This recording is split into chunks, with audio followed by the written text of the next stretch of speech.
گوجری زبان میں اپڈیٹ سنیے۔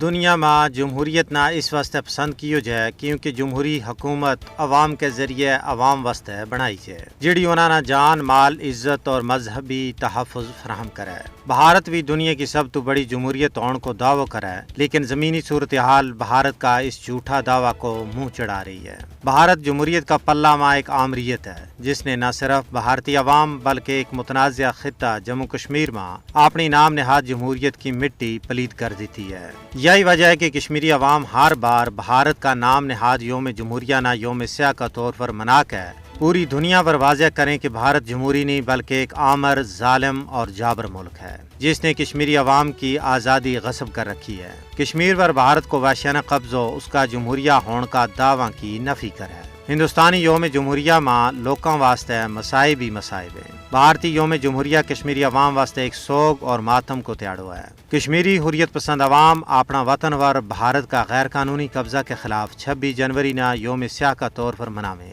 بھارت کو کشمیریوں کا کہ خودارادیت تو انکار اس کا جمہوری ہون کا دعویٰ کا برعکس ہے۔ کشمیری عوام 26 جنوری نہ یوم سیاہ کا طور پر اس واسطے بھی مناویں تاکہ بھارت کا جمہوریت کا دعویٰ نہ پوری دنیا کے سامنے بے نقاب اور ننگو کیو جا سکے۔